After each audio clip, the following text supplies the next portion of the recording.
salam semangat gradasi Women Rights Indonesia. Baiklah Ibu-Ibu, malam ini bersama kami kembali gradasi Women Rights. Dalam kesempatan ini pemateri kita adalah Mbak Vero dengan nama lengkap Veronica Neni Andoko SE CNNLP CMMH. Tempat tanggal lahir Karanganyar 26 April 1982. Alamat di Lemahang, Tegalege, Karanganyar. Sebelumnya, salam hormat untuk Ibu gradasi ya, Ibu Direktur Women Rights, Ibu Yanti. Mungkin ini berhadir juga, nggak hadir Bang Oni ya Bu ya. Bang Oni dan pembina kita biasanya hadir nih Pak Joko, cuman kali ini nggak hadir. Lagi sibuk mungkin. Ya, lagi sibuk. Mungkin itu saja pendahuluannya. Langsung saja ya Mbak Vero ya. Waktu dan tempat kami persilakan kepada Mbak Vero. Kita share ya Mbak Vero ya. Boleh. Selamat malam bunda-bunda semua, Bapak dan juga Ibu yang jauh-jauh sudah hadir. Terima kasih banyak semuanya ya. Assalamualaikum warahmatullahi wabarakatuh. Perkenalkan nama saya Veronica Neni Andoko. Saya tinggal di Karanganyar, Solo. Kalau ada yang belum pernah ke Karanganyar, silahkan kalau nanti ke Solo mampir ke Karanganyar. Kemudian latar belakang pendidikan saya dari S1 Akuntansi, Fakultas Ekonomi. Saya masuk tahun 2001, kemudian hobi saya adalah suka membaca dan menyanyi, jadi saya belum membaca, jadi mesti baca apa aja, baru bisa tidur. Kemudian aktivitas saya, next Mbak Dani.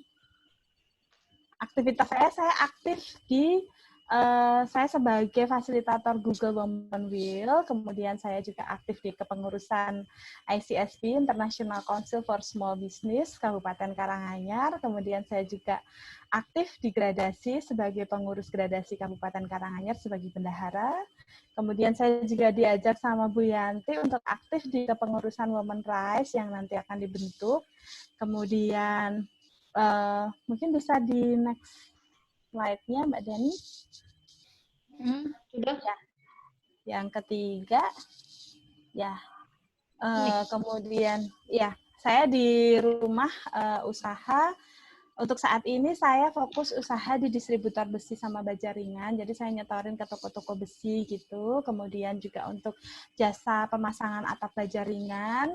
Kemudian saya juga online trading saham. Kemudian saya juga jualan online, jualannya apa aja banyak banget. Jadi saya jualan hand sanitizer, masker, face shield, termogan, apa aja yang dibutuhkan orang yang sekiranya itu lagi tren gitu saya jual gitu ya. Kemudian saya juga bikin sabun, deterjen cair, hand soap, hand sanitizer gitu. Kenapa saya bisa bikin deterjen cair? Karena saya lama usaha laundry di Jakarta. Jadi saya dari 2005 lulus kuliah itu saya langsung ke Jakarta dan di sana saya kerja sebagai sekretaris direksi. Tapi saya memang sebelum kerja itu saya waktu kuliah juga sudah buka usaha laundry gitu. Jadi ketika saya kerja dari sekretaris direksi di perusahaan forwarding itu tiap hari saya lewat apartemen. Dan saya lihat apartemen itu seperti ladang emas gitu buat saya karena saya melihat orang pasti butuh laundry nih di sini. Jadi ketika saya lewat di apartemen itu saya iseng-iseng nih, saya nyebar brosur dan ternyata reaksinya luar biasa. Ketika saya pagi nyebar itu sore udah banyak yang telepon saya, Mbak mau laundry dong gitu. Tapi saya bilang penuh. Padahal saya waktu itu belum buka usaha. Jadi saya baru tes pasar gitu ya. Jadi saya save nomornya. Ketika saya udah buka, saya nekat nih buka dan mengerjakan di kosan gitu ya. Dan ternyata reaksinya luar biasa. Akhirnya ketika usaha itu ternyata sudah menyita waktu saya keluar sebagai sekretaris direksi dan saya fokus di usaha laundry. Selain usaha laundry di Jakarta, saya juga usaha percetakan gitu ya. Kemudian ternyata dengan berkehendak lain 2018 itu suami saya dipanggil Tuhan, jadi saya harus balik ke Solo. Dan di sini saya mulai dari nol lagi. Yang tadi saya bilang saya usaha distributor besi sama jaringan itu. Gitu. Mungkin bisa di next Mbak Dani slide-nya. Halo Mbak Dani. Iya, sudah. Ya. Next lagi. Nih. Next lagi. Next lagi. Belum pindah tuh Mbak. Mbak Dani, slide-nya belum masih pindah. di profil. Nah, sudah. Loh. Oh iya, betul. Yang pertama aja Mbak, yang nomor 6. Memanfaatkan media sosial, ya betul. Atau gini nampil ya. Jadi, ya ini Mbak Dani. Jadi teman-teman, kenapa kita perlu sekali memanfaatkan media sosial untuk mengembangkan usaha kita?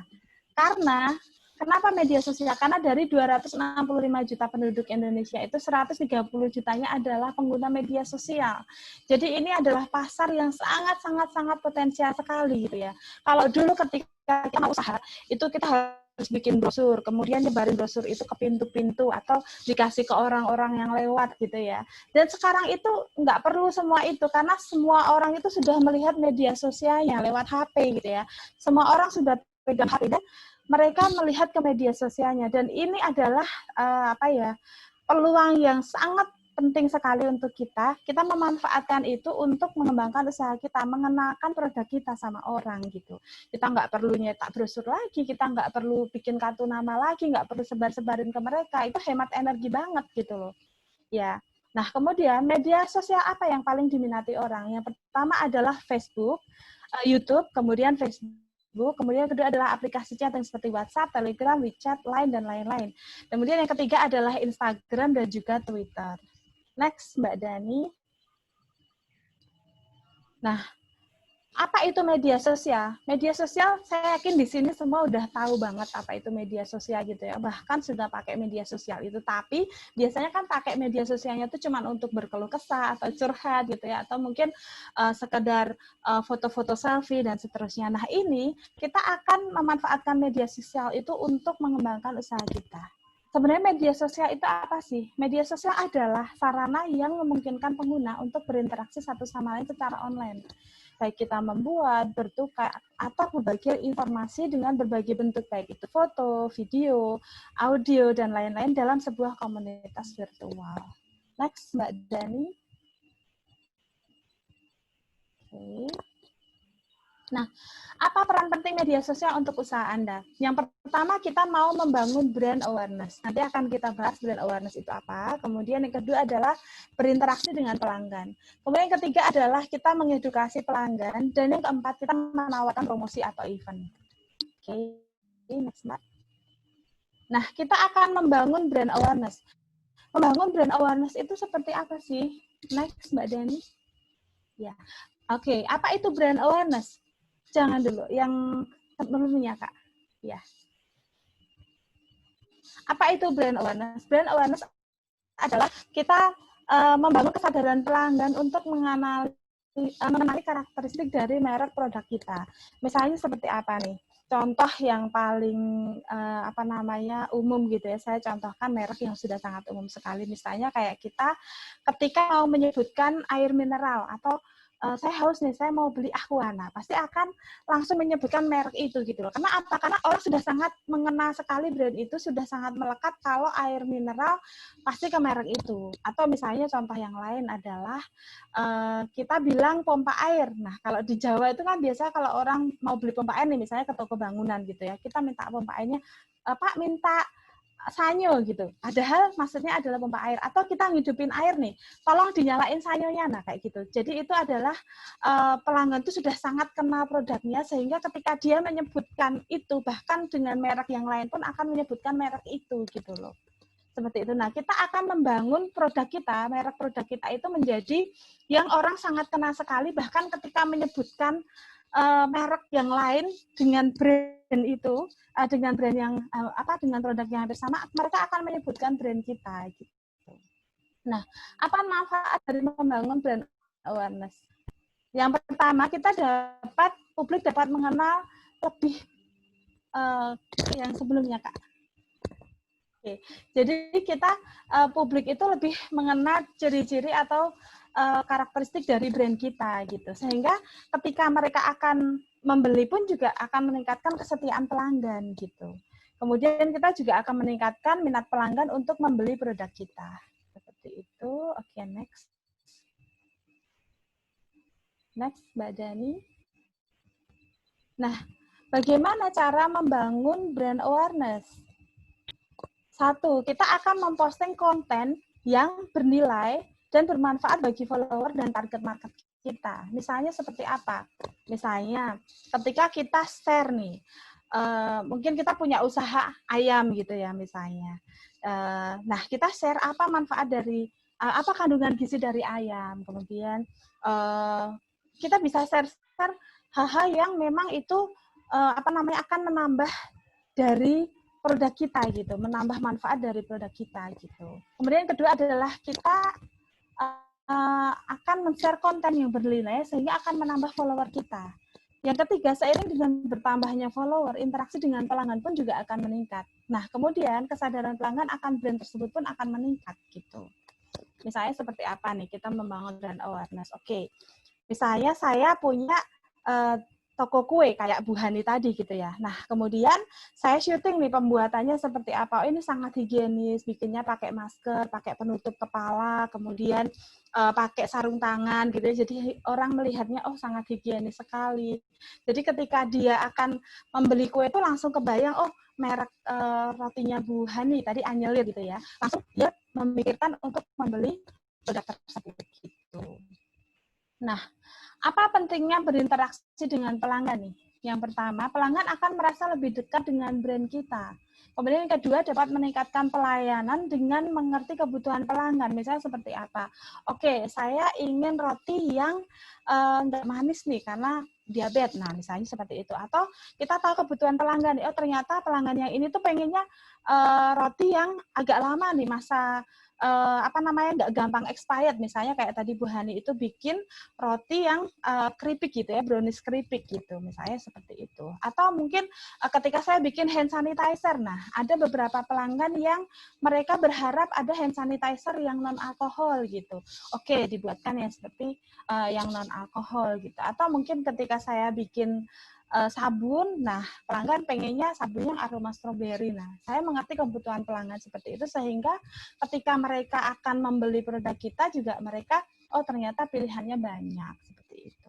Nah, apa nih jenis-jenis interaksi dengan pelanggan? Yang pertama adalah puas, kemudian kedua bertanya, kemudian ketiga memberikan masukan, yang keempat komplain. Nah, kita juga harus tahu nih, ketika kita sudah memasukkan produk kita atau sudah share produk kita ke media sosial, kita juga harus nungguin gitu ya. Artinya ketika kita share di media sosial ya jangan terus ditinggal gitu aja. Misalnya saya udah iklan nih, saya iklan untuk sabun saya. Nah, ketika saya udah iklan, saya tinggal beberapa hari misalnya nggak saya buka lagi. Ketika ada yang bertanya atau Mbak saya mau dong bisa nggak diantar di daerah ini. Ternyata saya buka, wah Ibu mohon maaf saya baru buka, mau diantar kapan? Oh maaf Mbak nggak jadi, saya udah beli tempat lain. Akhirnya kan kita jadi mengecewakan pelanggan gitu. Tunggu Kak, jangan dipindah dulu. Oke, gitu ya. Oke, kemudian ya. Oke, kemudian yang kedua ketika pelanggan bertanya gitu, misalnya ini ada kandungan apa aja nih Kak dalam makanannya, apakah ada udang? Nah, ketika ada customer kita yang bertanya seperti itu, mungkin kan dia ada alergi gitu ya, sehingga kan kita juga tahu oh ini ada pelanggan yang memang tidak bisa dengan makanan seperti ini dan seterusnya gitu. Atau ada yang memberikan masukan, misalnya ketika kita jualan masker nih, nah oh Kak ini maskernya talinya kurang panjang, oh ini talinya mesti seperti ini dan seterusnya. Jadi kita akan tahu bahwa produk kita itu kurangnya seperti apa gitu. Kemudian kita handle komplain pun juga harus baik gitu, jangan sampai nanti ketika ada pelanggan yang komplain meskipun dia komplainnya negatif gitu kita tetap menanggapinya dengan positif gitu ya. Oke, next Mbak Dani. Nah, oke, apa tujuan kita mengedukasi pelanggan? Pelanggan semakin mengetahui tentang informasi produk kita. Kemudian akan bertambah keyakinan pelanggan untuk membeli produk kita. Cara mendapatkan manfaat dari mengedukasi pelanggan adalah kita memposting konten yang mengedukasi. Kemudian yang kedua, kita meningkatkan pengetahuan pelanggan. Kemudian yang ketiga, kita meningkatkan kepercayaan pelanggan terhadap produk kita. Dan keempat, kita meningkatkan penjualan. Ujung-ujungnya kan ketika pelanggan sudah percaya sama kita, maka penjualannya pun juga akan meningkat. Gitu. Nah, posting konten yang edukasi seperti apa? Misalnya, kita kasih edukasi sama pelanggan nih, bahwa hand sanitizer yang kita buat ini mengandung alkohol. Jadi setelah memakai hand sanitizer ini, jangan sampai menyalakan api, misalnya seperti itu ya. Kemudian, kalau misal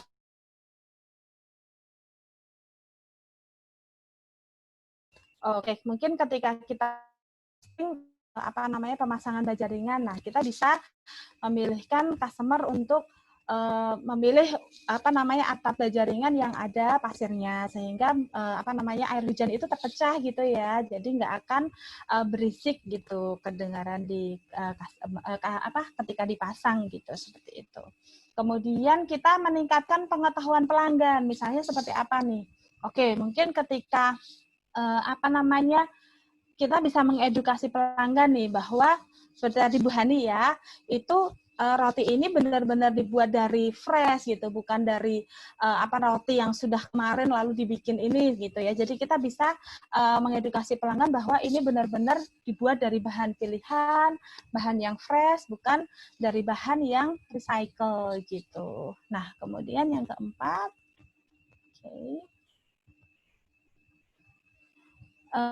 kita meningkatkan kepercayaan pelanggan. Jadi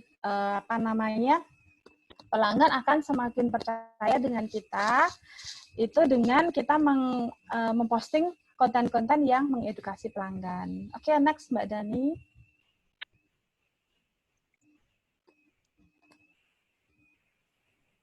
Halo, Mbak Dani. Suaranya putus-putus ya, Mbak. Putus suaranya ya, Bu? Jaringan. Halo. Ya. Ya, jaringan itu, Bu. Oke, jaringan. Nah. Iya, Kak, putus-putus suaranya. Ya. Yang pertama, kita menarik minat pelanggan untuk membeli produk kita. Kemudian kita meningkatkan penjualan. Cara mendapatkan manfaat dari menawarkan promosi atau event, kita memberikan promosi event yang tepat. Misalnya seperti apa? Misalnya buy one get one free gitu ya. Atau mungkin kita kasih promosi-promosi yang sesuai dengan tema. Misalnya pada saat Ramadan kita bikin yang sesuai dengan tema Ramadan, atau mungkin pada saat kita ada Valentine, nah sesuaikan dengan tema Valentine, atau pada saat Halloween sesuaikan dengan tema Halloween dan seterusnya gitu ya. Nah, kemudian kita membuat pelanggan tertarik terhadap produk kita. Yang ketiga, pelanggan semakin sering membeli produk kita. Yang keempat, kita meningkatkan penjualan. Halo Mbak, bisa next? Oke.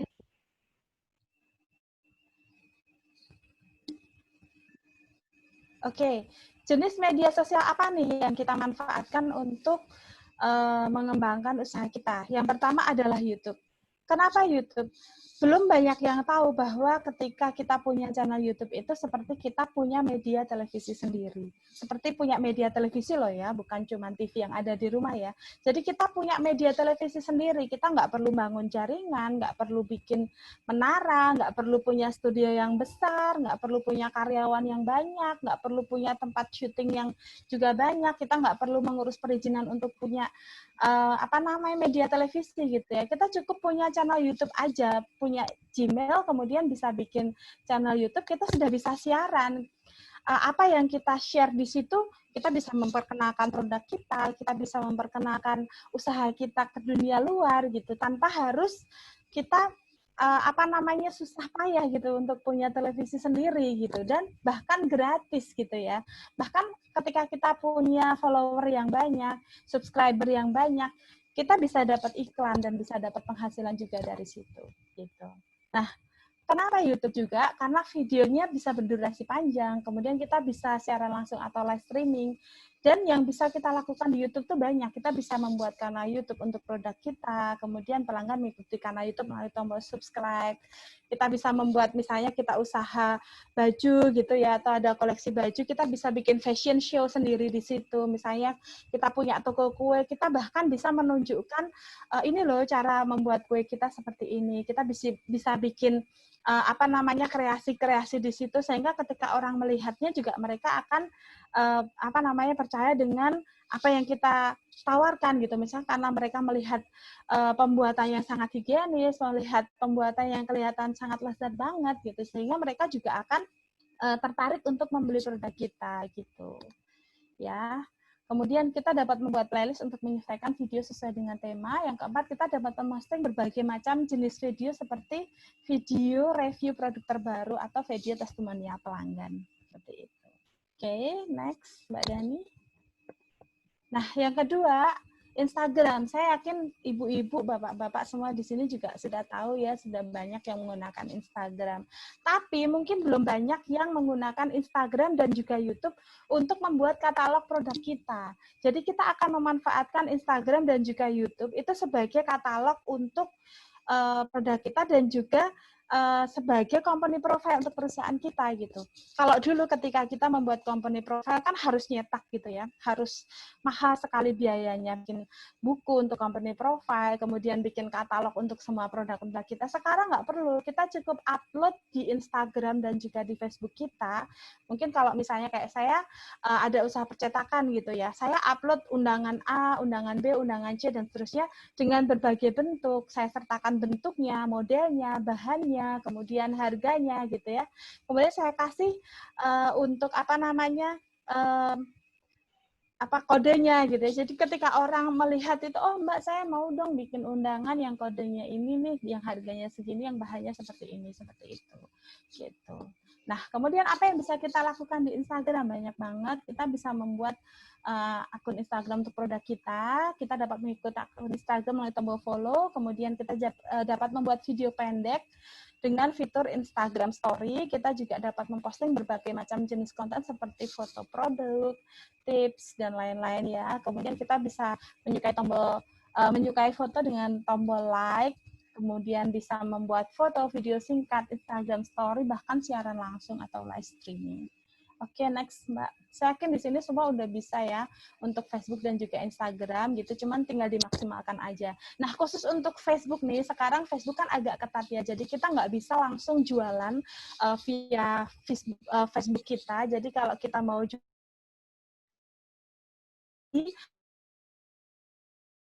Facebook jualan, misalnya kayak OLX, IWK gitu ya, informasi bisa di grup-grup Facebook gitu, di Facebook kita gitu. Kalau kita mau itu dengan dalam bentuk cerita gitu, jangan langsung jualan, karena kemarin saya sempat di-banned nih, jadi nggak bisa buka Facebook saya gara-gara saya jualan face shield, kemudian hand sanitizer, masker dan lain-lain secara langsung gitu. Nah, apa nih yang bisa dilakukan di Facebook? Kita dapat membuat update status singkat mengenai usaha kita seperti apa. Jadi kita bisa menceritakan usaha kita seperti apa di Facebook itu. Kemudian kita dapat membuat koleksi album foto sesuai dengan tema atau event seperti yang tadi saya bilang. Kita bisa membuat katalog produk. Kemudian kita dapat membagikan berita atau artikel ringan yang berhubungan dengan usaha kita. Gitu. Misalnya kita bisa membagikan artikel nih, misalnya pentingnya oke, misalnya apa nih contohnya nih? Oke. Banyak lah ya contohnya. Oke, lanjut aja ya. Kemudian pelanggan dapat membuat review singkat mengenai usaha kita. Oke, blog nih. Nggak apa-apa, blog aja langsung. Ya. Oke, apa yang bisa dilakukan di blog nih? Kita dapat menulis review panjang dan detail mengenai produk kita dan juga tempat usaha kita. Nah, ini dulu saya menggunakan blog ini untuk iklan paket usaha laundry saya. Jadi di dalam blog itu saya bisa kasih detail nih paket usaha laundry itu seperti apa, dapat mesin cuci, mesin pengering, mesin gosokkan uap dan seterusnya. Bahkan saya di situ membahas HPP produknya itu sampai berapa lama, akan payback periodnya itu akan kembali modal itu sampai berapa lama, kemudian untuk pemasarannya seperti apa dan seterusnya. Jadi kita bisa sangat detail sekali gitu. Jadi kalau kita punya website, kita punya blog itu seperti kita punya toko kita gitu. Jadi kalau di dalam toko realnya itu kita ada toko, nah di blog atau di website itu adalah toko kita secara online gitu. Jadi kalaupun misalnya nih kayak dulu kan sempat tren juga ya Friendster dan lain-lain, tapi akhirnya terus hilang. Tapi ketika kita ada website, itu semua itu nggak akan hilang gitu, karena akan kembali ke website atau blog kita gitu. Oke, kemudian kita dapat menulis artikel panjang mengenai misalnya update terbaru produk kita, kemudian tips dan trik untuk pelanggan, dan juga memasukkan koleksi foto atau video ke dalam artikel yang kita tulis. Kita juga dapat menaruh video yang terhubung dengan kanal YouTube kita di blog. Gitu. Oke. Next, Kak. Nah, sekarang adalah WhatsApp bisnis nih. Mungkin dari kita belum banyak yang tahu, atau mungkin sudah ada yang tahu, tapi ini yang belum tahu bahwa HP kita itu bisa dapat bisa mendownload WhatsApp satu. Jadi kita bisa WhatsApp bisnis dan juga kita bisa WhatsApp biasa gitu. Nah, untuk WhatsApp bisnis ini banyak banget nih kelebihannya, karena ada kita dikasih nama lengkap, alamat juga di situ. Jadi ketika orang mau mencari tempat kita pun map-nya juga langsung bisa diikuti di WhatsApp bisnis gitu ya. Kemudian kita bisa membuat pesan otomatis. Mungkin ketika kita sedang WA ke customer gitu ya, tiba-tiba ada mereka bisa balas tapi ternyata belum online. Nah, kita bisa membuat hal yang sama kayak gitu kan, jadinya keren. Misalnya selamat datang di Elang Advertising, ada yang bisa saya bantu dan seterusnya. Jadi mereka merasa bahwa sudah benar menghubungi kita tapi kita sedang tidak online gitu.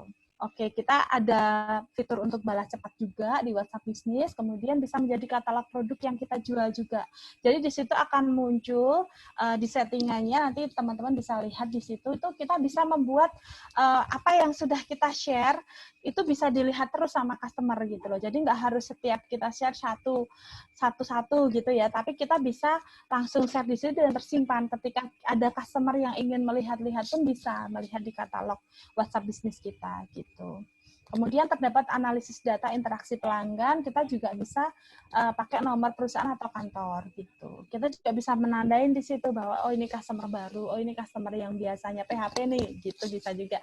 Ini customer yang memang potensial dan seterusnya gitu. Kalau untuk WhatsApp biasa, ini saya yakin juga semua udah bisa pakai ya. Jadi memang kalau WhatsApp tuh enak banget, kita bisa langsung update status juga, dan itu instan banget teman-teman. Karena saya sendiri mengalami gitu ya. Jadi apapun yang saya upload itu laku gitu. Misalnya saya beli lampu nih, ternyata lampu yang saya beli itu harganya lumayan miring nih. Nah, saya naikin aja misalnya 10.000 atau berapa gitu ya. Kemudian saya upload dan ternyata laku. Kan kali gitu ya, 10.000 kali berapa udah jadi duit gitu. Jadi benar-benar sangat instan banget untuk cari duit zaman sekarang ini. Tinggal kita upload aja produk kita apa, kita upload di media sosial kita, baik itu di status WhatsApp maupun di grup-grup WhatsApp gitu ya.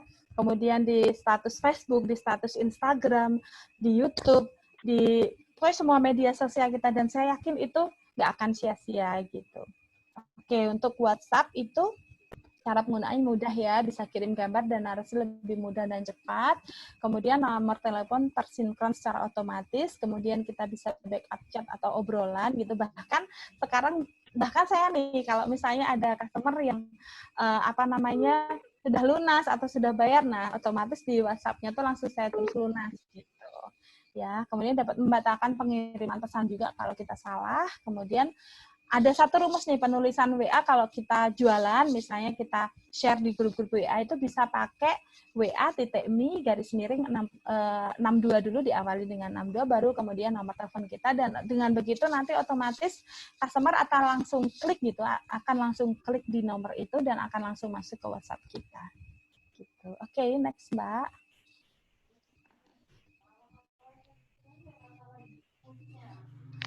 Nah, contoh media sosial untuk berbagai jenis usaha nih, misalnya makanan dan minuman. Kita memanfaatkan YouTube untuk membuat video bagaimana pelanggan menikmati makanan dan minuman kita. Kemudian memanfaatkan Facebook, Instagram untuk mengupload makanan dan minuman. Fashion nih, misalnya kita bisa membuat video tentang bagaimana menggunakan fashion dengan produk kita. Misalnya seperti apa? Oke, saya ada basic baju, misalnya ada dalaman, kemudian ada jas, kemudian ada celana panjang, kemudian ada blazer, kemeja kemeja gitu. Nah, nanti bisa padankan gitu ya.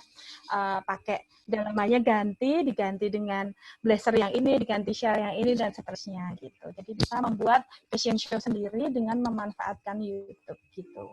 Nggak perlu bayar mahal-mahal untuk bikin fashion show di hotel atau tempat-tempat yang mahal ya. Jadi kita cukup bisa memanfaatkan media sosial kita untuk mengenalkan produk-produk kita. Dan begitupun kita bisa memanfaatkan Facebook dan juga Instagram untuk mengupload makanan dan minuman yang kita buat. Misalnya seperti apa nih? Misalnya saya punya warung Indomie gitu ya, sederhana aja. Misalnya warung Indomie. Nah itu dibikin yang potongan cabenya banyak nih, misalnya terus makannya kelihatan lezat banget. Jadi ketika orang melihat itu, wah enak banget nih kayaknya makan di sana gitu. Padahal kalau itu kan bisa bikin di rumah sendiri ya. Tapi ketika kita mengupload itu dengan sangat enak banget, orang juga akan pasti meresponnya juga merasa ngiler, wah kayaknya enak banget nih, pengen banget gitu. Oke, next Mbak. Oke. Next. Oke. Contoh media sosial untuk berbagai jenis usaha yang lain, misalnya kerajinan tangan. Kita dapat memposting foto-fotonya di Facebook, Instagram, atau grup-grup WA dan status WA mengenai kerajinan tangan yang kita jual. Misalnya seperti apa nih? Misalnya bikin bunga dari stocking gitu ya. Kemarin ada dari Gradasi Karanganyar tuh yang bikin bunga dari stocking gitu. Atau mungkin bikin kreasi-kreasi yang lain nih. Kita tunjukkan nih cara pembuatannya. Bukan untuk orang meniru ya, tapi ketika orang melihat, oh ternyata cara pembuatannya unik ya, mereka akan tertarik untuk beli gitu. Kemudian kita juga dapat menggunakan blog untuk menjelaskan secara detail mengenai bahan-bahan yang digunakan apa. Nah, untuk kesehatan dan kecantikan, kita bisa menggunakan YouTube untuk testimoni pelanggan yang berhasil nih. Misalnya seperti apa? Misalnya Bu Yanti jualan krim untuk wajah nih. Nah, kita bisa share ke pelanggan bahwa oh sebelum pakai krimnya itu seperti ini. Ternyata setelah pakai seperti ini. Atau sebelum dirias nih sama rias pengantinnya Bu Yanti, seperti ini, oh ternyata setelah dirias itu hasilnya lebih cantik gitu ya, sangat cantik banget, terus kayak kalau orang Jawa bilang tuh mangklingi kayak gitu. Oke, kemudian kita bisa menggunakan Facebook dan juga Instagram untuk menceritakan tentang keunggulan produk-produk kita kepada customer gitu. Oke, next. Jadi intinya kalau kita sering-sering mengupload atau kita sering-sering kasih kampanye tentang produk kita, tuh mereka, customer kita tuh jadi tahu gitu loh, oh ternyata Mbak Vero ini jualan hand sanitizer, oh ternyata Mbak Vero ini bikin sabun juga ya. Jadi ketika kita nggak memperkenalkan sama pelanggan, ya dari mana mereka tahu kalau kita ada gitu. Jadi harus kita tunjukkan sama customer bahwa ini loh saya jualan, ini loh saya jualan produk ini loh saya bikin ini, dan seterusnya gitu. Nah, bagaimana mempelajari target market kita di media sosial nih? Tujuan mempelajari target market kita di media sosial adalah yang pertama, memahami karakteristik target market kita. Kita harus tahu nih pelanggan kita tuh seperti apa. Misalnya saya jualan krim untuk wajah gitu. Nah, ketika saya tidak memahami karakteristik target market kita, ya percuma. Misalnya saya menawarkannya ke bapak-bapak itu kan nggak pas gitu. Jadi kita harus tahu ya jenis kelamin dari target market kita itu apa, kemudian usia mereka berapa, kemudian mereka itu kebiasaannya seperti apa gitu. Dengan kita memahami target market kita, maka kita bisa menjual produk kita dengan tepat sasaran. Kemudian kita membuat konten yang tepat sasaran juga ya, karena kita sudah memahami karakteristik dari target market kita. Kemudian yang ketiga adalah target market itu akan menyukai konten media sosial kita. Sehingga ujung-ujungnya target market itu akan membeli produk kita. Misalnya saya jualan tas nih, tasnya kan untuk cewek. Nah, berarti target market saya mungkin cewek. Kemudian saya bikin pemetaan juga ya untuk target market saya itu, misalnya dia adalah profesional yang bekerja, atau mungkin ibu rumah tangga, atau mungkin ini adalah mahasiswa atau pelajar dan seterusnya. Jadi saya harus tahu target market saya itu seperti apa gitu. Oke, next. Misalnya kayak dulu saya buka usaha laundry gitu, saya tahu target market saya itu seperti apa. Saya dulu buka di Kelapa Gading, itu saya bikin nama Family Laundry. Jadi saya bikin namanya agak ke Inggris-Inggrisan gitu ya. Karena apa? Karena target market saya di daerah Kelapa Gading itu anak kecil-kecil aja udah pakai bahasa Inggris gitu. Jadi saya harus mengikuti kebiasaan mereka gitu. Bahkan ketika saya memberi moto pun juga saya pakai bahasa Inggris. Saya kasih motonya adalah the best choice laundry for your family gitu. Jadi saya akan mendidik pasar keluarga, dan saya menggunakan bahasa Inggris karena memang di sana juga udah seperti bahasa sehari-hari gitu.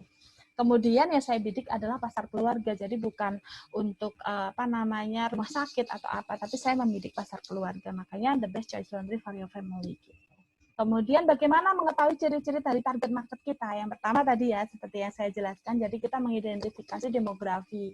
Target market kita itu apa jenis kelaminnya. Misalnya saya jualan kemeja untuk cowok, berarti target market kita ya selain bapak-bapak, sebenarnya ibu-ibu juga banyak yang membelikan baju untuk suami ya, tapi paling banyak dan paling sering mereka akan memilih sendiri. Jadi target market saya adalah lebih banyak ke bapak-bapak, misalnya seperti itu. Nah, umur berapa? Biasanya yang sudah membeli itu kan yang sudah bekerja, nah mungkin di atas 25 tahun dan seterusnya. Kemudian pekerjaannya apa? Oh, ini ternyata untuk kantoran gitu. Jadi berarti saya membidik pasar untuk karyawan atau pekerja kantoran begitu.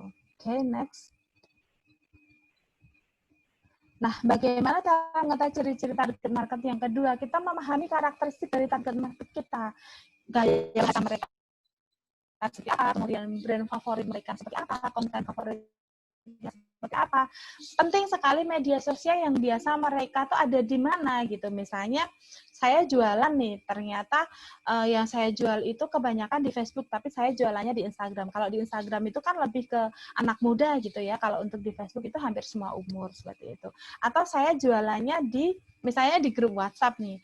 Nah, grup WhatsApp ini isinya adalah anak-anak muda, padahal saya jualannya ini untuk mungkin untuk usia yang lebih matang seperti itu. Jadi kita harus tahu media sosial yang kita gunakan itu kita mau membidik pasar yang mana seperti itu. Oke, next. Nah, bagaimana kita membuat konten media sosial yang efektif? Satu, kita harus menambah pengetahuan pelanggan untuk mengikuti Anda mengenai produk kita. Jadi gini, kita harus mengedukasi pelanggan gitu ya, jangan sampai mereka itu bosen dengan apa yang kita posting gitu. Misalnya cuman postingnya gitu-gitu aja, jangan. Jadi kita membuat postingan yang memang menarik pelanggan mereka sehingga mereka tuh nggak bosen gitu loh untuk mengikuti yang kita posting gitu. Kemudian memposisikan produk kita sesuai dengan target market gitu. Yang ketiga, kita mempererat interaksi dan hubungan dengan pelanggan. Yang keempat, menambah jumlah pengikut kita di media sosial. Caranya gimana nih menambah jumlah pengikut kita di media sosial? Misalnya kita iklan di WhatsApp gitu ya, kita sertakan dengan media sosial kita. Kita iklan di Instagram, kita sertakan media sosial kita yang lain nih. Misalnya saya iklan di Instagram, saya sertakan Facebook, link Facebook saya, kemudian link WhatsApp saya dan seterusnya. Jadi saling membantu satu sama lain gitu ya antar media sosial itu. Kemudian kita juga iklan di beberapa grup Facebook gitu. Misalnya saya iklan di beberapa grup Facebook, saya menyertakan WhatsApp saya juga. Jadi orang bisa langsung menghubungi saya di mana. Begitu. Oke, next, Mbak. Nah, bagaimana cara memposisikan konten kita sesuai dengan target market? Yang pertama, kita identifikasi dan pahami karakteristik dari target market kita yang tadi, seperti yang tadi saya sudah ceritakan ya. Kemudian kita unggahlah konten sesuai dengan target market, gitu. Oke, next, Mbak. Nah, berinteraksi dengan pelanggan di media sosial nih, bagaimana tips berinteraksi dengan pelanggan? Yang pertama, kita dahulukan merespon pelanggan yang sedang mengalami masalah atau bertanya. Jangan sampai mereka yang mengalami masalah atau bertanya malah justru kita cuekin gitu ya. Jadi mereka harus kita respon duluan. Misalnya mereka komplain, aduh saya kemarin nginep di ini kok tempatnya kurang bersih ya, kok ini ya. Jadi kita harus langsung merespon gitu ya, langsung menanggapi dengan baik gitu. Misalnya mereka komplain nih, wah Mbak Vero ini gimana nih baju saya kok jadi kelunturan nih, gimana saya nggak terima nih harus diganti dan seterusnya. Nah kita kasih respon yang positif gitu. Oh, mohon maaf Ibu, ternyata kemarin itu ada baju yang memang luntur, hasilnya disendirikan, nggak disendirikan. Ini saya coba benerin ya Bu, nanti kalau memang ternyata ini nggak bisa bersih, kita akan ganti sesuai dengan yang tertera di nota nih, penggantian 10 kali ongkos cuci dan seterusnya. Jadi kita harus menghandle komplain dari pelanggan itu dengan baik. Jangan sampai kita juga ikut recalling ya, misalnya pelanggan sudah emosi nih, ini gimana nih harus diganti, saya maunya diganti 1 juta. Ibu apa sih kayak gitu diganti 1 juta, itu juga saya ganti beli baru nggak sampai 25.000 misalnya kayak gitu, nggak boleh. Jadi kita tetap meskipun pelanggan itu komplain dengan apa namanya mungkin kurang sopan, tapi kita tetap harus menanggapinya dengan sopan. Yang kedua, respon komentar pelanggan dengan like, love, atau balas komentar dengan baik, gitu ya. Yang ketiga, jangan pernah memberikan komentar negatif ke pelanggan, seperti tadi yang saya bilang. Jadi kita tetap positif, tetap adem, tetap menanggapi dengan baik. Kemudian yang keempat, respon pelanggan yang mengalami masalah atau bertanya dengan cepat, kurang dari 1 jam. Seperti saya tadi bilang, ketika kita sudah siap untuk menawarkan produk kita di media sosial, mengenalkan produk kita di media sosial, ya kita harus tekatan gitu untuk membalas respon pelanggan ya. Karena apa? Itu ibarat kita memancing ya, ketika kita mancing sudah dikasih umpan, sudah dilempar ke kolam, tapi ternyata nggak ditungguin ketika ada ikan yang datang, mereka mau ngambil mau masuk ke perangkap kita di itu, tapi ternyata kita tinggal gitu aja, akhirnya ikannya pergi gitu ya. Jadi kalau kita memang udah siap untuk ke media sosial juga harus ditungguin gitu. Sesekali dilihat like gitu ya. Kemudian kelima, sesuaikan dengan bahasa mereka, gunakan bahasa yang sopan dan melayani. Kalau saya biasa memanggil pelanggan saya dengan sebutan Bapak atau Ibu gitu ya. Bahkan mungkin ketika ternyata pelanggan saya itu masih muda banget, ya sudah nggak apa-apa karena kita biasa memanggil pelanggan dengan sebutan Bapak atau Ibu gitu. Oke, kemudian yang keenam ya, jangan pernah menghapus komplain. Respon dengan baik, selesaikan masalahnya gitu. Jadi kalau kita dapat komplain dari pelanggan tuh jangan pernah dihapus gitu ya. Karena kalau mereka hapus komennya, tiba-tiba dia komen atau keluar media sosialnya, kan kita yang repot gitu. Jadi jangan pernah dihapus. Kita respon dengan baik. Oke, yang berikutnya Mbak Dani. Tips dan trik dalam bersosialisasi. Nah, kita buat konten kita bisa membuat konten di tahun baru, konten Halloween lainnya mengikuti tren. Gitu. Nah, pastikan kita tidak mengikuti tren nih, yang tren yang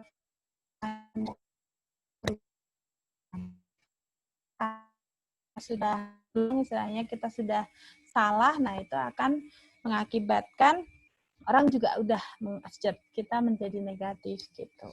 Oke, next Mbak.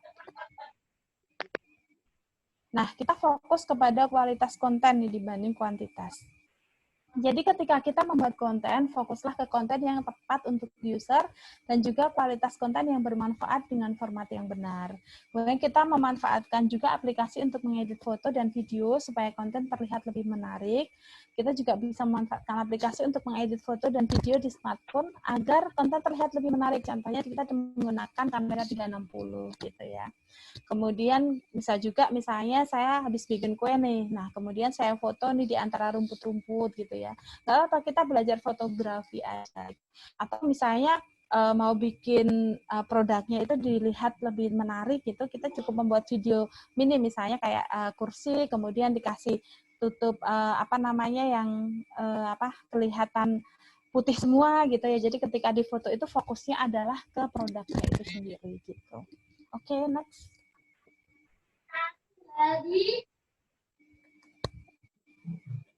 Nah, pelajari waktu terbaik untuk posting nih teman-teman. Jadi di sini kita juga harus mencoba untuk posting di waktu yang berbeda dan perhatikan reaksinya. Misalnya saya posting di jam 6 pagi, nah reaksinya seperti apa. Kemudian saya coba posting di jam 9 pagi, reaksinya seperti apa. Kemudian saya posting di jam 12 siang, seperti apa, dan seterusnya. Bahkan saya juga coba posting di jam malam, misalnya di atas jam 9 malam, reaksinya seperti apa. Nah, dari kita coba-coba posting itu, kita bisa mengambil kesimpulan, oh ternyata yang paling banyak reaksinya di jam berapa nih, misalnya ternyata yang paling banyak reaksinya di jam 7 malam. Nah, untuk berikutnya kita bisa menggunakan jam-jam yang memang banyak reaksinya itu, gitu.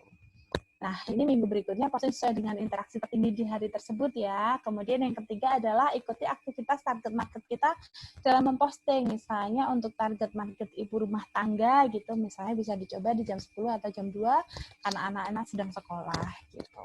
Oke, next. Nah, ikutin tren media sosial yang terkenal di industri kita. Teman-teman bisa download Google Trend. di Play Store gitu ya. Jadi kita bisa tahu apa nih yang sedang tren gitu. Nah, cari tahu apa tren yang sedang terkenal di kalangan tren market kita. Nah, salah satu media sosial mencari tren adalah Google Trend. Kemudian contoh tren sosial di kalangan anak muda adalah misalnya gaya hidup sehat atau fastosis gitu ya yang sekarang lagi in gitu. Kemudian kita buat postingan yang membicarakan tentang tren sosial tersebut gitu. Oke, next.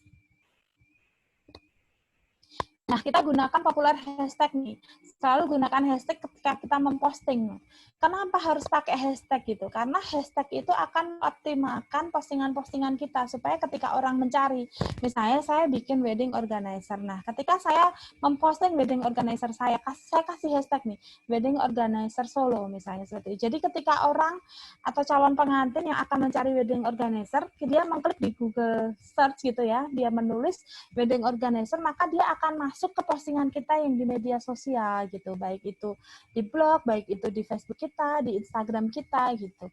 Mereka akan masuk ke tempat kita. Misalnya saya posting untuk rias pengantin nih, tempatnya Mbak Yanti. Nah, saya kasih hashtag nih, rias pengantin Solo, rias pengantin Karanganyar, rias pengantin Sragen, rias pengantin misalnya kalau di daerahnya Mbak Dani gitu ya, LKP apa gitu. Nah, bisa. Jadi ketika orang melihat postingan kita, mereka mencari rias pengantin itu, mereka akan menemukan kita ada di pencarian gitu, di mesin pencarian yang paling atas seperti itu. Kemudian kita bisa menggunakan hashtag yang sudah tren seperti healthy life atau mungkin hashtag-hashtag yang tren yang lain gitu. Oke, next Mbak. Nah, penutupnya adalah di zaman sekarang, terutama di masa pandemi seperti ini, penting sekali untuk kita memanfaatkan media sosial untuk usaha kita, baik untuk branding, jualan, maupun membuat pelanggan lebih dekat dengan kita. Apa saja, asal mau upload, pasti laku. Gitu. Mungkin itu saja, Mbak. Langsung dibuka aja untuk sesi tanya-jawab, biar kita lebih seru. Baik. Terima kasih Mbak Vero. Ibu-ibu di mana mau tanya langsung atau udah ada di kolom chat ini saya lihat. Niki dari Kertosono, saya mau tanya loh gimana caranya ya.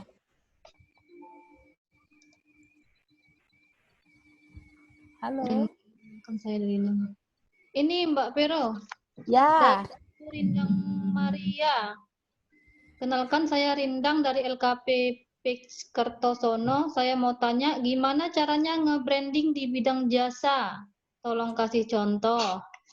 Ya, oke. Kalau untuk percetakan itu kan juga jasa ya Ibu. Saya kasih contoh untuk branding kita percetakan. Nah, misalnya kita upload produk-produk kita percetakan itu di media sosial kita Ibu. Justru bisa banyak banget. Bisa kita upload semuanya gitu ya. Ternyata kita bisa bikin dus untuk snack, kita bisa bikin untuk dus untuk kemasan makanan gitu. Kemudian saya bisa bikin undangan.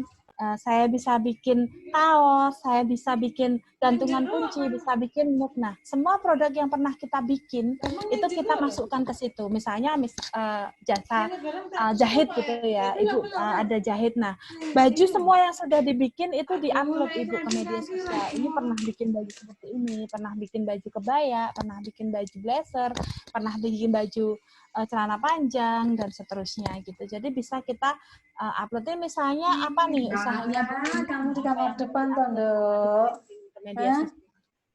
Mulutmu sakit. Yo ngalah. Nyapa kok mulutmu ngono kuwi? Waalaikumsalam.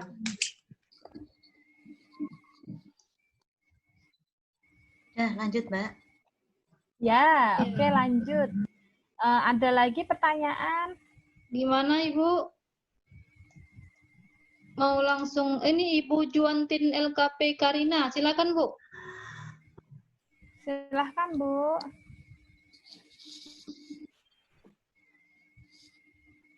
Ibu Juantin. Iya, terima kasih sebelumnya Mbak Moderator. Ya. Mbak Vera. Ya.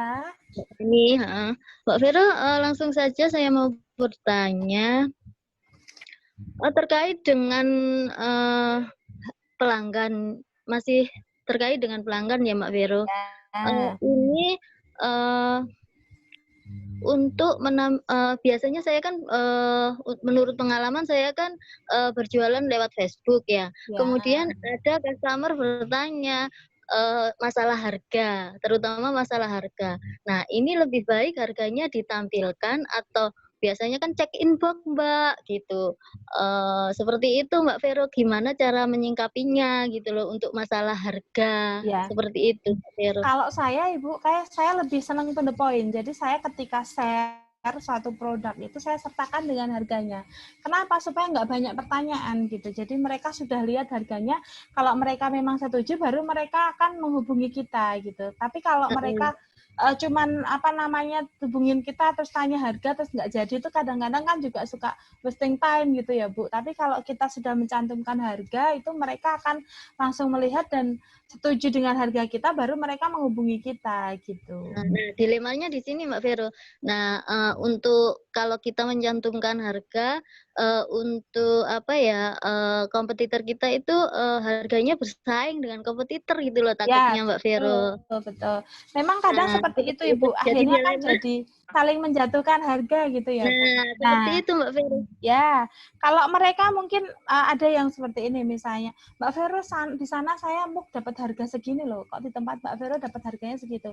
Saya pasti langsung akan menjelaskan seperti ini, Ibu mungkin itu kualitas produknya juga berbeda, mug yang dipakai juga berbeda, kemudian kualitas cetakannya juga berbeda.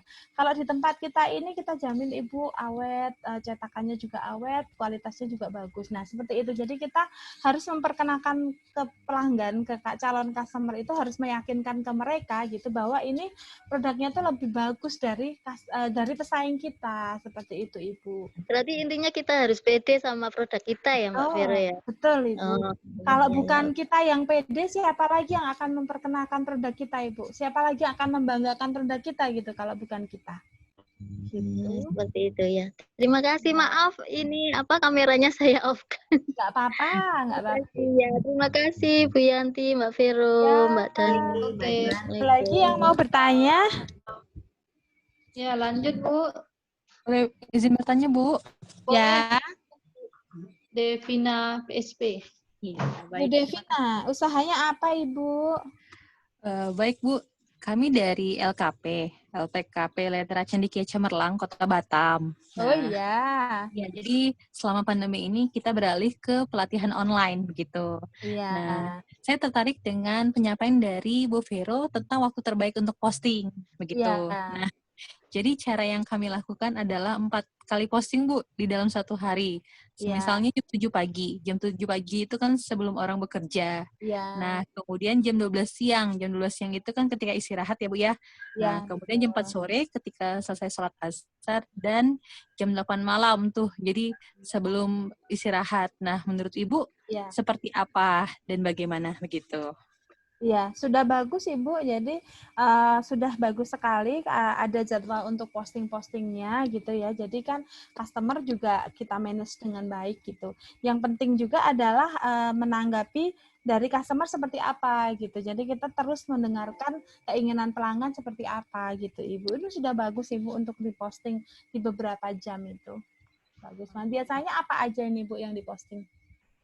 Nah, semisalnya tergantung pelatihannya, Bu. Semisalnya ada kelas pelatihan tentang playing with meaning atau supervisi guru dan kepala sekolah. Nah, beda-beda topiknya begitu, tergantung setiap minggunya begitu.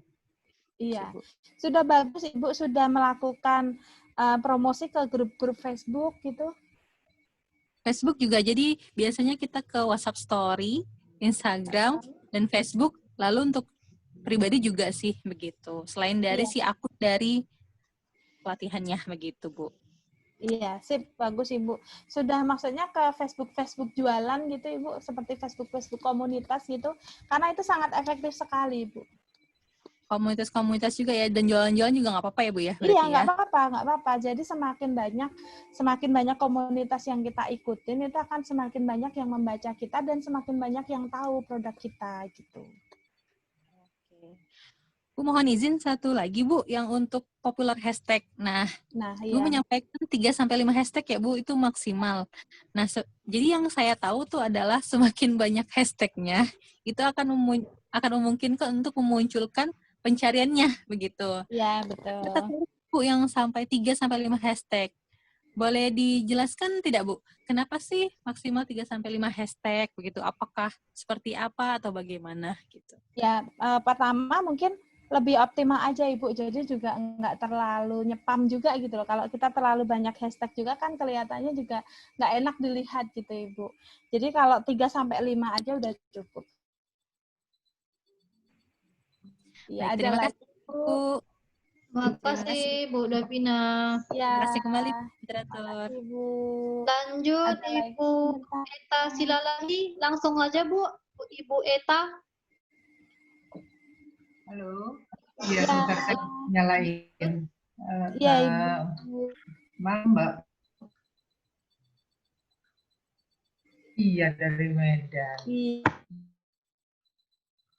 Baik. Iya. Jadi Bu maaf, Eta usaha kameranya saya matikan karena kurang bagus. Jadi sama aja, jadi saya matiin, nggak apa-apa ya, Bu? nggak apa-apa Ibu. Iya, sebelumnya usaha saya adalah oleh-oleh Medan. Jadi saya lebih, iya, Jekes Medan, kaos etnik Medan. Karena pandemi ini tentu penurunannya drastis banget ya, karena pariwisata tidak ada. Salah satu yang paling terdampak di COVID ini adalah pariwisata ya Mbak ya. Betul. Jadi kita pelaku pariwisata benar-benar anjlok. Kemudian saya bikin karena memang nggak bisa diem, jadi kita bikin bikin usaha yang baru kita rintis lebih ke kebutuhan yang mungkin COVID ya sekarang ini, tapi bukan kayak Mbak Vero ya, HS gitu atau masker, bukan. Tapi saya lebih ke belanjaan dapur Mbak, jadi belanja online. Ya, sip. Tapi selama 3 bulan udah saya coba nih Mbak ya.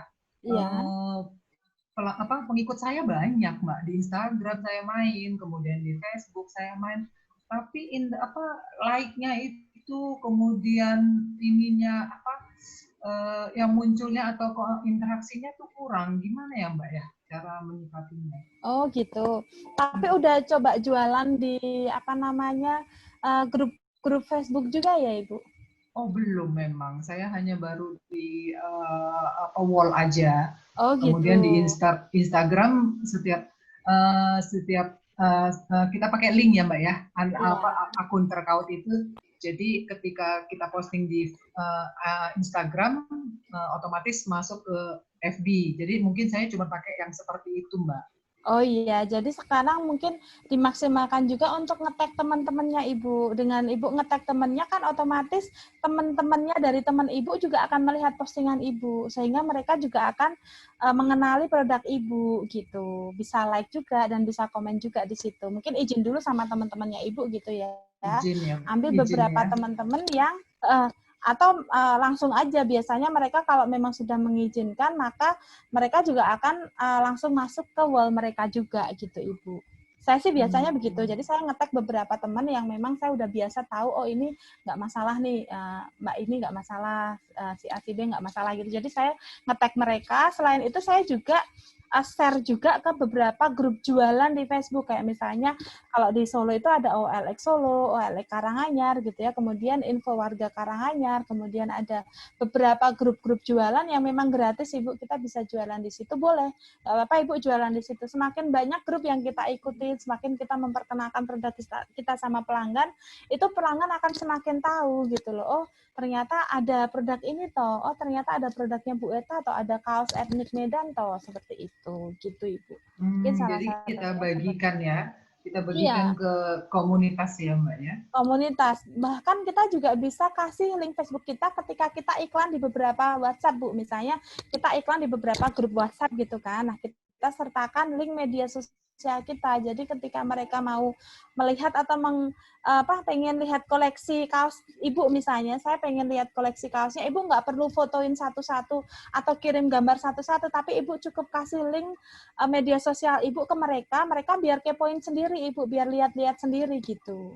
Iya, iya. Seperti itu caranya. Jadi akan semakin menambah followernya Ibu juga ketika mereka belum jadi followernya, tapi ketika Ibu kasih link media sosial Ibu, mereka juga otomatis akan membukanya kan, dan mereka akan jadi follower Ibu gitu. Oh iya, iya. Iya, ada Oke, lagi Mbak. mungkin Ibu yang mau ditanyain? Oke, sudah. Terima kasih. Ya, Oke. sama-sama. Ada yang mau bertanya lagi, Mbak Dani? Mana ibu-ibu? Assalamualaikum, Mbak. Waalaikumsalam. Ini dari Bu Dwi, Bu. Oh iya, Bu Dewi. Gimana, Bu? Ya, ini sambil nolongin anak ini, makanya videonya dimatiin. Gak apa-apa. Gimana, Ibu? Mau tanya, Bu. Ini kan kita kan share-share, kan kita punya lembaga kursus. Jadi kita share-share terus story gitu kan, kegiatan kita. Apakah itu termasuk dalam kegiatan untuk sebagai iklan atau bagaimana ya? Soalnya kan ya LKP kita dilihat sama orang gitu bahwa kita ada kegiatan, terus nanti besok kalau mamanya itu kita ambil peserta didik lagi yang baru gitu. Jadi kita terus nge-share gitu, apakah tidak membosankan tuh Bu untuk orang-orang yang berteman sama kita gitu di Facebook, di IG, sama di WhatsApp Bu. Terima kasih Bu. Ya, sama-sama. Ibu itu nggak apa-apa karena itu juga bagian dari tahu oh ini ternyata ada LKP nanya ya LKP apa ya, misalnya LKP masak gitu. Nah, kita share bagaimana masak membuat lele tanpa duri misalnya seperti itu, atau bagaimana membuat ayam geprek, bagaimana membuat Kentucky Fried Chicken yang crunchy banget itu seperti apa, oh ternyata pakai vacuum frying dan seterusnya. Jadi ketika mereka melihat kegiatan kita, mereka jadi tertarik gitu, oh aku pengen juga nih belajar untuk bikin ayam Kentucky nih di tempat LKP-nya Bu Dwi misalnya, LKP-nya adalah untuk LKP masak gitu ya. Jadi nggak apa-apa sih menurut saya, nggak masalah, dan dibuatnya juga jangan share hal yang sama diulang-ulang Ibu, tapi beda-beda gitu. Misalnya satu hari ini kita share bagaimana untuk mengelas besi. Nah, misalnya kan tadi ada Bapak dari itu ya, dari Sumatera, dari Sumsel ya tadi ya. Nah, seperti itu. Jadi kita bisa share yang memang orang tuh jadi tahu oh ternyata bagaimana ya caranya supaya membuat kue ini nggak bantet nih. Nah, kan ada tuh yang pengen belajar masak tapi gratis. Nah, dengan dia melihat share-sharean kita juga, mereka juga bisa sedikit belajar. Nah, bahkan mungkin jadi tertarik untuk kursus yang lebih profesional. Akhirnya jadi kursus tempatnya Bu Dwi gitu. Ya. Oke, ada lagi Mbak. Sama-sama Ibu. Saya Mbak Vero. Ya, Halo. silakan Bu. Halo Bu. Ya. Suaranya kecil Bu. Oh, suaranya kecil. Ibu Despa ya? Iya, Ibu Despa. Ya, Bu Despa di mana Ibu? Iya, dari Bandar Lampung. Oh iya, dari Bandar Lampung ya tadi ya, Bu LKP Iya. Rias ya? Iya. Ya. Oh iya, gimana, itu juga Ibu? pengen saya tanyakan. Ya saya juga alhamdulillah sudah nge-share Bu. Iya. Ini selalu mendapatkan murid baru gitu kan. Nah, tapi ya benar kata ya Ibu tadi ya, yang dari mana itu. Saya nge-share hari ini saya pelajarannya make-up gitu ya. Besok saya belajar potong rambut gitu ya Bu, harusnya yang di-share kan? Begitu, iya, kan? betul. Oh, iya. Jadi saya juga udah punya web gitu. Baru iya, membuat gitu. Ya. Mudah-mudahan aja dengan ada ini webinar ini mungkin saya lebih mengerti lagi dan memahami apa maksud dan tujuannya gitu. Iya. Ya, yang saya tanyakan berarti kita harus mengulang-ulang ya Bu ya. Bukan maksudnya harus rajin. Ready terus. Rajin ya. Iya, harus rajin meng-share Ibu kegiatan kita apa. Ya. Jadi orang tahu kita ada gitu loh Bu. Iya. Ya, cuman gitu aja Bu. Terima kasih. Iya. Ibu. Ya, terima kasih Bu. Malam ini yang bertanya nggak mau menampilkan semua nih wajahnya. Mau Bu, mau. Malu-malu nih. Malu-malu. Kita bacakan yang ada di chat dulu ya Mbak Dani ya. Kayaknya nggak ada pertanyaan ini, Mbak. Ada nih yang di chat, ada nih. Bagaimana caranya supaya dalam mencari orang langsung tertuju pada postingan kita? Oh Maksudnya iya, gimana ya? dari Ibu Lisnata. Bagaimana caranya supaya dalam mencari orang langsung tertuju pada postingan kita? Mungkin Mencari maksudnya orang. memperkenalkan. Oh, ini gimana ya maksudnya Mbak Dania? Bingung saya. Aduh, Pak, coba sampai ini, Pak. Orang mencari gitu ya. Orang mencari produk Orang kita mencari langsung. Nah, itu tadi pakai hashtag gitu. Misalnya kita punya usaha salon. Nah, ketika orang mau mencari rias pengantin, nah supaya bisa langsung tertuju pada kita kasih hashtag gitu kan. Rias pengantin Solo misalnya, rias pengantin Medan, rias pengantin Lampung, kayak gitu. Kemudian kita juga harus sering-sering upload. Kalau kita nggak pernah upload, ya dari mana kita bisa orang mencari kita gitu ya. Oke, mungkin ada lagi yang... Ibu Marhaini dari Kediri. Oh iya, monggo silahkan Ibu. Nggak dengar nih suara saya nih, Mbak Vero? Ya, Ibu. Dengar. Kedengaran suaranya. Oke, dengar. Iya. Kok kayaknya nggak dengerin. Gini Mbak Vero, saya kebiasaan kalau share di IG itu biasanya saya tagar ke beberapa instansi gitu. Soalnya kan ini kebetulan lembaga saya itu sama kayak Bu Dewi ini yang dari mana nih Bu Dewi yang tadi itu, sama yang dari Lampung, lembaga kursus tata boga. Nah, tata boga ya. Kebanyakan saya itu kan kerjasamanya sama dinas-dinas gitu, sama PKK, kelurahan, kecamatan gitu. Nah, ya Ibu. Kalau saya nge-share di IG,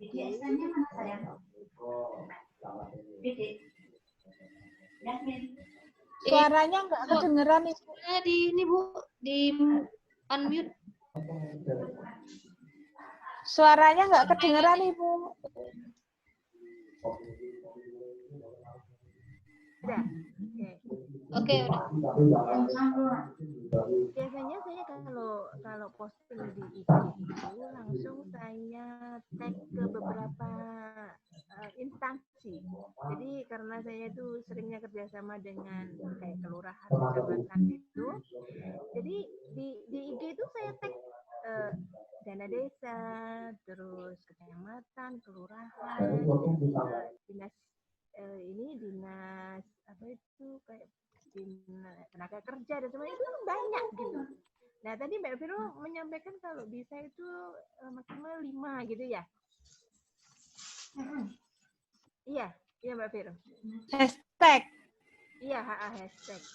Itu hashtag. Biasanya saya lebih dari 5 karena memang tujuan saya ini kan karena saya biasanya kerjasama dengan luar, jadi semuanya tuh saya hashtag gitu. Kayak dinas pendidikan, di tenaga kerja, semuanya udah dana desa, kelurahan, kecamatan, semuanya gitu.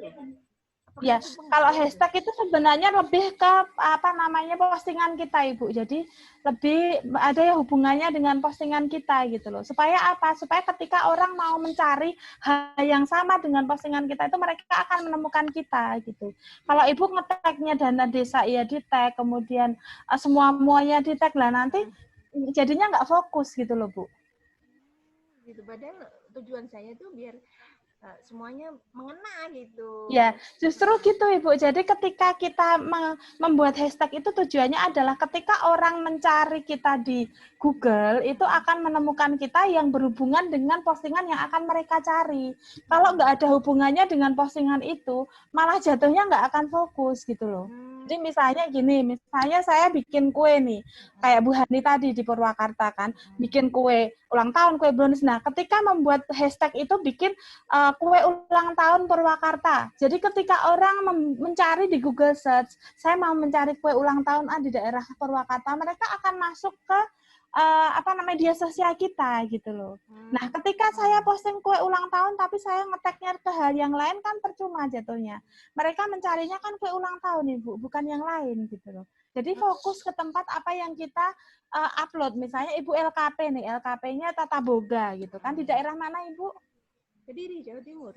Kediri. Nah, misalnya Ibu LKP Boga. Nah, Ibu kasih hashtagnya misalnya kursus Tata Boga Kediri. Jadi ketika orang mencari di Google Search, oh saya pengen kursus Tata Boga nih, saya mencarinya di Google Search, pasti saya ngetiknya nggak mungkin kan Bu, saya ngetiknya itu dana desa kan nggak mungkin. Mau saya mencarinya adalah kursus Tata Boga kok. Pasti mereka akan menulis di Google Search itu adalah kursus Tata Boga. Di daerah mana yang saya mau cari? Oh daerah Kediri. Gitu. Jadi fokus Ibu mencarinya. Begitu maksud saya mengertikan gitu. Nah itu maksud saya tag ke dana desa dan semuanya itu karena biasanya saya tuh kerjasamanya sama desa, sama kecamatan, sama iya dinas betul, pendidikan, betul. Gitu.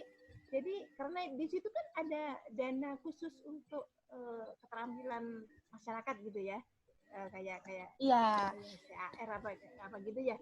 Nah ya. itu Tapi balik lagi dari supaya ngetek tadi supaya optimal itu adalah ketika orang mau mencari kita di Google, itu mereka mencari apa sih Bu gitu loh. Misalnya mereka mencari kursus Tata Boga, oh pengen kursus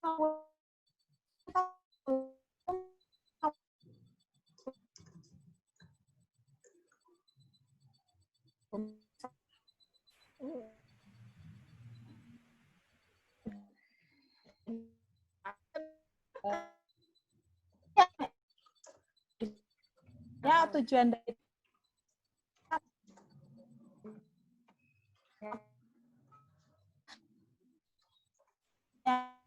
yang atau kemudian search engine opsionalisasi gitu loh Ibu. Seperti itu. Kalau ngetek di kalau hashtag di kayak dinas apa itu namanya dinas apa itu Disperindak gitu ya, karena memang karena memang saya biasanya juga kerjasamanya sama Disperindak gitu. Iya betul, nggak apa-apa sih Bu, tapi intinya kalau tujuan dari hashtag itu adalah supaya orang ketika mencari kita di Google Search itu akan optimal masuk ke tempat kita. Itu aja. Jadi kalau diklik di Disperindak gitu kan, oh berarti ini ada pelatihan ini dengan ini gitu. Maksud saya seperti itu Mbak Vero. Oh iya, monggo aja nggak apa-apa Ibu. Ya. Dan saya biasanya hashtagnya tuh banyak gitu semaksimal mungkin.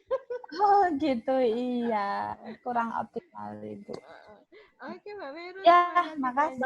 Satu lagi boleh tanya Mbak? Boleh. Iya, ini cerita curhat nih, masalah medsos nih. Jadi kan gini Mbak, Bu Dwi yang tadi, yang dari pesisir selatan Sumbar. Kadang-kadang kan kita posting-posting kan tujuan kita kan untuk kebaikan. Itu ternyata ada juga namanya manusia kan rambut sama hitam ternyata kan beda-beda. Ada juga komentarnya negatif thinking. Gimana cara kita supaya kita bisa menerima komentar-komentar yang agak-agak kurang ini yang mengenakan hati gitu, Bu. Ya, namanya juga di medsos kan. Iya, betul. Ibu kalau boleh tahu LKP-nya tentang apa, Ibu? Saya jurusan perhotelan sama tata boga, Bu, sama bahasa Inggris. Oh iya. Misalnya yang nggak mengenakan seperti apa, Ibu? Ya kadang-kadang ada aja gitu kan komentar-komentar yang pokoknya nggak bisa disebutin lah, maksudnya nggak mengenakan aja gitu, ngomongnya namanya orang kan kurang senang atau bagaimana gitu, tapi namanya manusia kan kita wajib terima juga karena itu sebagai saran juga kan, masukan. Tapi kan kadang-kadang hati kita nih kayaknya nggak nerima kita diomong gitu kan. Jadi gimana solusinya supaya kita berbesar hati gitu. Terima kasih. Iya, sama-sama. Ibu, jadi untuk ini saya nambahin ini nih, punya Bu Dwi nih. Bu Dwi, iya. Biasanya kalau nge-share itu kita lihat-lihat dulu itu dia di wadahnya apa gitu. Kalau memang seperti gini, LKP sama LPK gitu ya. Jadi kegiatan kita di LKP itu kalau bisa kita jangan nge-share di LPK gitu. Di LPK kan kita wadahnya di Kemenaker. Kalau LKP kan di Dinas Pendidikan. Jadi kalau kegiatan Dinas Pendidikan kalau bisa jangan di-share di Kemenaker gitu loh. Kalau bisa gitu. Nah, itu sih saran saya sih Bu Dwi, mohon maaf ini kalau nggak berkenan. Ya, terima kasih. Ya, maksudnya yang komentar-komentar yang awam gitu, Bu, maksudnya. Kan ada di Iya. Facebook. Ya. Justru kalau saya begini, Bu. Jadi ketika ada yang komentar, itu artinya kan mereka perhatian sama kita. Itu harus kita handling dengan baik. Kita handle dengan baik, kita tanggapi dengan positif gitu. Kita luruskan komentar-komentar yang negatif itu menjadi positif, seperti itu. Jadi jangan pernah lelah untuk mengedukasi pelanggan, untuk mengedukasi calon pelanggan, untuk memperkenalkan produk kita sama mereka, meskipun mungkin ada yang nyinyir, atau ada yang nggak suka, atau ada yang komentar negatif, dan seterusnya. Kita buat komentar negatif itu menjadi positif, Ibu. Gimana caranya kita menjelaskan gitu loh sama customer supaya mereka juga menjadi berpikir positif gitu sama dengan kita, seperti itu. Gitu ya, Bu. Oke, baik Ibu. Ya. Terima kasih. Ya, ini ada yang bertanya nih. Di chat, iya, Mbak Vero, ini dari Ibu Ritno Jasmine ya. Kalau kita Iya. share-nya berupa video siswa sedang belajar privat atau foto-foto belajar online, kita dokumentasikan di video dan lain-lain bagaimana? Nggak apa-apa. Sekarang ini kan mungkin ada yang punya les-lesan gitu ya. Kemudian les-lesannya kan berdampak pandemi. Kita nggak bisa bertatap muka langsung dengan dengan siswa kita gitu. Nah, kemarin saya lihat juga ada beberapa postingan dari teman-teman saya yang masih tetap mendampingi siswanya yang belajar online gitu. Jadi di foto bagaimana dia mendampingi siswanya, kemudian di foto laptopnya bagaimana siswanya di situ belajar gitu ya, walaupun lewat online gitu, tapi mereka tetap didampingi belajarnya. Di-sharingkan aja di media sosial kita. Jadi orang yang belum jadi customer kita mungkin jadi tertarik melihat, oh ternyata meskipun dalam masa pandemi sekarang ini pun juga belajarnya tetap didampingi, seperti itu. Gitu, nggak apa-apa, di videoin aja, di-upload gitu. Ya, mungkin itu ada lagi yang mau bertanya. Mbak Vero, saya tanya sedikit, Mbak Vero. Yeah. Untuk nambahin masalah yang hashtag tadi, Mbak Vero. Iya. Iya. Yang untuk hashtag itu apakah yang kita tulis itu harus sesuai dengan apa yang kita tuliskan di tema atau judul dari yang akan kita share itu, Mbak Vero? Apakah bisa keluar dari writing yang telah dituliskan di sana? Ya, tujuan dari kita membuat hashtag adalah ketika orang mencari kita di Google, itu akan menemukan kita, Ibu. Jadi ketika kita mengupload sesuatu yang ingin kita tawarkan ke customer, itu hashtagnya juga harus sesuai dengan apa yang kita tawarkan. Misalnya, saya ingin menawarkan entertainment nih, misalnya saya punya entertainment. Nah, saya menawarkan entertainment saya itu seperti ini. Kemudian saya kasih hashtagnya adalah entertainment Solo, entertainment Karanganyar, entertainment Sragen. Jadi ketika orang mencari entertainment di daerah Solo, mereka akan menemukan saya. Gitu. Misalnya kayak Pak Joko nih kan ada banyak usaha untuk pariwisata gitu ya. Ketika mempromosikan pariwisatanya, kemudian dikasih hashtag nih pariwisata Solo, kemudian wisata Solo, wisata Karanganyar, wisata Sragen. Jadi ketika orang mencari wisata itu, pengen wisata daerah Solo nih misalnya seperti apa, mereka akan menemukan kita di situ gitu loh. Jadi jangan ketika kita upload misalnya Bu Yanti salon nih, ketika yang dipromosikan adalah misalnya promo smoothing harga 300.000 atau 200.000 misalnya seperti itu. Nah, kemudian hashtagnya adalah smoothing murah Solo Raya, smoothing murah Karanganyar, smoothing murah Sragen. Jadi ketika orang mengklik di Google Search, mereka akan mencari smoothing yang murah, mereka akan menemukan kita di situ. Kemudian smoothing yang bagus, smoothing profesional Solo misalnya seperti itu. Jadi lebih spesifik gitu loh Ibu. Seperti itu. Jadi bisa keluar kontak dari judul yang kita tampilkan semula ya Mbak Vero intinya. Dari kalau bisa sih malah justru sesuai Ibu. Jadi ketika kita mempromosikan smoothing, ya yang kita hashtag adalah smoothing gitu. Misalnya saya mempromosikan pasang bulu mata gitu ya, eyelash itu ya, yang pasang bulu mata. Nah itu kita bisa kasih hashtagnya adalah salon pasang bulu mata misalnya seperti itu. Atau misalnya salon Solo gitu. Jadi ketika orang mencari salon Solo yang bisa pasang bulu mata, nah kita bisa menemukannya di situ gitu. Oke, terima kasih Mbak Vero. Ya, sama-sama Bu Yanti. Mungkin ada lagi yang mau bertanya?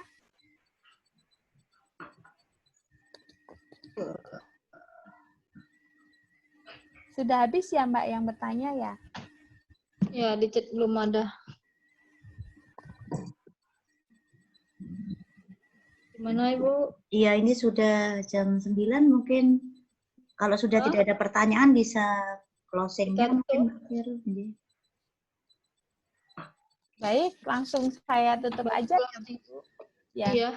Jadi teman-teman, terima kasih banyak atas kebersamaan kita. Mohon maaf kalau saya ada salah-salah kata. Mohon maaf juga kalau ada yang mungkin kurang berkenan gitu ya. Semoga ilmu yang bisa saya sharekan, saya bagikan ini bisa bermanfaat. Nanti kalau memang ada pertanyaan, teman-teman bisa langsung bertanya atau bisa langsung WhatsApp saya juga, nomor saya di 081-2962-94280, atau bisa bertanya di grup Women Rise, atau mungkin yang belum join di grup Women Rise, bisa minta tolong Bu Yanti atau Mbak Dani, atau saya juga untuk memasukkan di grup Women Rise, gitu ya. Pokoknya di sini intinya kita saling belajar satu sama lain, Ibu. Mungkin saya juga nggak sempurna, apa yang saya sampaikan mungkin juga ada yang kurang, jadi saya mohon maaf sekali. Akhirnya saya tutup, kita tetap semangat, meskipun dalam pandemi seperti ini, kita tetap semangat berjuang untuk memperkenalkan produk dan usaha kita kepada customer dengan memanfaatkan media sosial yang kita punya. Akhirnya, wassalamualaikum warahmatullahi wabarakatuh. Selamat malam. Baik, Mbak Vero, terima kasih materi yang luar biasa. Terima kasih juga ibu-ibu yang luar biasa sudah hadir malam ini. Terima kasih Bu Yanti selaku Direktur Women Rise. Tetap setia Ibu bersama Gradasi Women Rise. Kita tunggu minggu depan dengan materi-materi yang lebih menarik lagi. Ya, saya tambahin sedikit Mbak Dani. Boleh? Iya. Boleh, Bu Yanti, silakan. Ya. Boleh Bu Yanti. Ibu-ibu dan bapak-bapak ya ada di sini. Jadi tunggu untuk materi-materi selanjutnya. Insya Allah nanti hari Rabu ini kita akan memberikan materi tentang copywriting, Mbak Dani. Jadi bagaimana membuat kata-kata yang menarik atau tulisan yang menarik ketika kita mempromosikan bisnis kita. Itu saja Mbak Dani. Rabu berikutnya Insya Allah saya perlu ya. Nanti materinya Insya Allah itu. Jadi ibu-ibu nih tunggu tanggal mainnya, kita ketemu lagi untuk hari Rabu dan bisa menambah wawasan untuk kita tentunya untuk branding bisnis kita masing-masing. Terima kasih. Wassalamualaikum warahmatullahi wabarakatuh. Salam sukses. Terima kasih Bu Yanti. Sukses untuk kita semua. Terima kasih. Oke Bu. Ya, terima kasih. Jangan lupa share ya Bu ya informasi dari kita ke teman-teman di daerahnya. Kita belum foto-foto, Ibu. Oh, baik. Oh iya, foto. Kita belum foto, Ibu. Oke. Siap.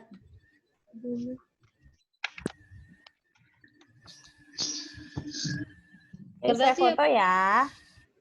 Siapa yang screenshot? Saya yang foto deh. Mbak Vero yang screen? Ya. Saya screenshot ya. Ya. 1, 2, 3, ini kolom 1 ya. Ya. Oke. Kolom selanjutnya, kolom 2. Ini videonya mati semua ya ibu-ibu. Oke, enggak apa-apa. Iya.